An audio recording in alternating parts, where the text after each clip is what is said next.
Playground Music. Genre ça t'est venu comment? Pourquoi t'as lancé ça? C'est parti d'un projet qui devait se passer à Montpellier. Genre je m'étais dit bah putain ça serait stylé tu vois si je posais un beat avec genre un petit piano juste donc 4 accords de piano, un petit beat et que genre j'allais voir le soir quand t'as des artistes qui jouent dans la rue, c'est des artistes et que je leur fasse jouer en fait genre de la trompette, genre un peu tout ce qui se passe quoi dans Montpellier parce que genre je trouve qu'il y a beaucoup de talent à Montpellier. J'ai proposé en fait ce projet là à un caméraman, le caméraman m'a dit ah mais grave mec ça peut déchirer. Et j'ai proposé en fait ce produit là aussi à une chaîne sur YouTube. Et sur YouTube, cette chaîne, c'est une grosse chaîne YouTube, elle m'a proposé de monétiser en fait la vidéo. Quand on m'a proposé ça, je me suis dit mais à qui je vais donner des sous tu vois. Bah ouais. Je me suis dit si j'arrive à donner à un organisme qui puisse aider des autres personnes pour la musique, je trouverais ça pourrait être ouf tu vois. On s'est dit bon bah voilà on se fixe une date et on y va avec nos couilles et on trouve une association en Indonésie qui serait chaud en fait pour qu'on leur reverse les sous tu vois.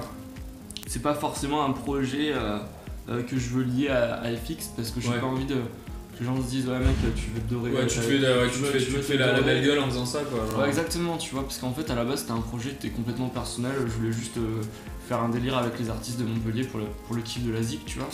Et c'est comme ça que ça s'est passé tu vois et je me suis donc retrouvé à faire ce projet Playground Music en Indonésie. Tu y allais comment? Genre vous aviez une feuille de route, vous saviez exactement ce que vous alliez faire, vous aviez des contacts là-bas?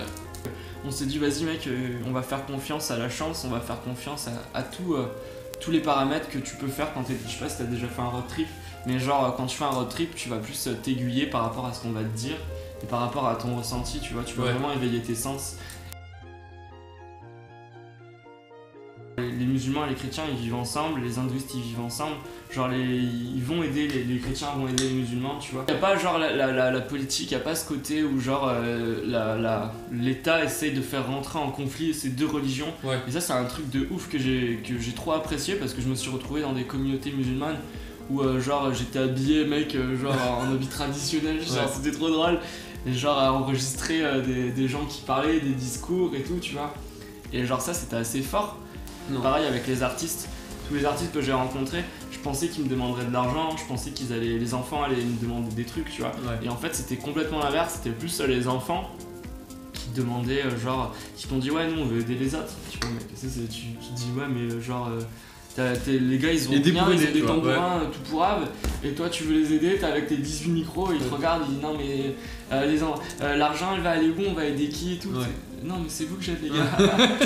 Tu vois et ça quand tu captes ils aident pour aider, ils aident pas pour quelque chose ouais et quand tu captes ce genre de délire tu sais t'es là mais putain mais merci quoi, c'est genre voilà tu te rends compte qu'en fait qu'en Occident on est quand même des gros connards. Tu vois des artistes et ces artistes là le mec il m'a filé un track le gars et le mec m'a dit tiens si tu le veux tu peux le prendre, tu peux le garder, tu peux dire c'est le tien, je m'en fous tu vois. Genre tu verras jamais ça en France tu vois. Il en avait fait genre des 300, 400 compos tu vois. Et genre il était juste là dans le partage, il me dit tiens si tu la veux.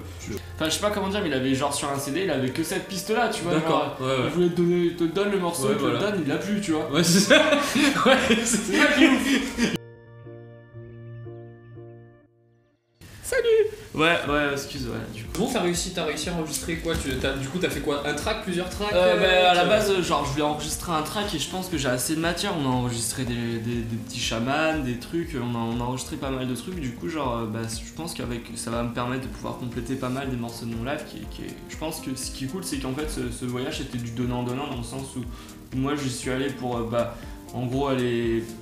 Essayer de gagner des fonds pour donner à une école et en fait je me retrouve aussi avec de la matière pour moi tu vois. Donc en fait c'est dans le sens où c'est du donnant-donnant, c'est que j'ai pu prendre aussi de la matière tu vois, donc je suis assez content de ça. Alors j'ai pas répondu à ta question, je vais répondre à ta question bordel. T'as pas posé mais genre j'ai posé une question mais le mec il en a marre, le mec il est 23h non mais attends on n'a pas fini l'interview. Je veux parler, je veux raconter ma vie ok. Ça fait longtemps j'ai pas vu un psy. Bon alors maintenant c'est parti, la fin de l'interview, FX toujours en place. Petit test culturel que j'ai fièrement appelé le quiz Pampon Culture, hein, magnifique quiz. C'est pas compliqué, je crois 13 questions, un truc comme ça, et tu as 30 secondes pour y répondre. Allons-y. Donc ce sera un chronomètre. Putain j'ai la barre mon gars, ouais. Tu es prêt? 30 secondes ça va vite. Vas-y. C'est un test de culture très évolué. Comment tu t'appelles? François-Xavier, Combien as-tu de tatouages? 67. Sérieux? Ouais. Quel âge? Vas-y, moi, Quel âge as-tu? 25 ans. Comment s'appelle un arbre à pamplemousse? Un pamplemoussier. Comment s'appelle le genre d'harmonica? L'harmonicateur. Qu'est-ce que boit la vache? Du lait. Qui a chanté la Macarena? Je sais pas, mais Mia Fry qui a inventé la Corée. 1 plus 1 plus 3. 5. Le Vatican n'a pas de capitale, vrai ou faux? C'est une communauté, un pays, un petit pays. C'est une capitale. Ça s'appelle le Vatican. À quoi ressemble un schtroumpf sans son bonnet? Un schtroumpf sans son bonnet. 8 x 7. 42. Parfait. En français, qu'est-ce qu'un COD? Complément d'objet direct. Putain, belle! Combien il y a de jours dans le mois de février bissextile? 27. Ah merde. Putain, bissextile.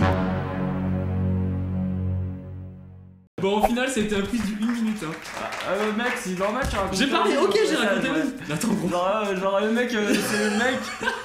On fait un quiz, le mec il passe plus de temps à rigoler qu'à faire le quiz quoi. Genre je suis sûr que si on coupe tous les endroits où t'as rigolé, mec, il faut réussir à 45 secondes. Que bois Je suis la sûr que tu n'as vache. même pas testé ton quiz et que Si, le truc que tu parles, genre, ça a déjà duré j'ai 30 juste dit, mais secondes. j'ai pas attendu que tu Ouais, répondes bah à t'as blanc pas, comme ça. ouais, voilà, t'as pas attendu. Non, que boit la vache? Du lait, putain. Mec, t'es un bâtard, tu me fais la pression. Harmonica, c'est harmoniciste. Harmoniciste. Non, c'est vrai, je savais pas du tout parce qu'en fait, Ça je m'en existe fous, pas, mais quoi. ouais. Ça existe pas. C'est le mec de l'harmonica là-bas, viens ici. La Macarena. Los del Rio. Putain, mec, petite anecdote, j'ai quand même dit Mia Fry. T'es Parce sérieux? que là, c'est vrai, c'est Mia Fry qui a inventé la Corée. Je regardais un petit reportage là-dessus, là. Au calme, genre c'était super dur parce qu'il fallait que tout le monde puisse la danser. Ouais, genre ma vie est plutôt pourrie en fait. Niveau tatouage, tu m'as buté là. J'en ai pas mal, ouais. 60, tu m'as dit 67. 67, ouais. Mais je fais pas attention en fait, je l'ai fait, et puis au fur et à mesure, je les découvre. Du coup, je fais, ah les gars, j'ai un truc là. Genre, je fais, waouh, Tu fais que des petits tatouages. genre, ah un crayon, oh un crayon. Et du coup, c'est assez drôle quand je prends la douche quoi, parce que je me surprends toujours moi-même. Tu m'as buté. J'ai vraiment l'impression d'être dans une soirée gangbang, mec. Ma voisine, C'est déjà, ça. qu'elle croit que je suis pédé, C'est vrai? elle va me voir, elle va me faire putain, il est complètement chelou. Tout va bien.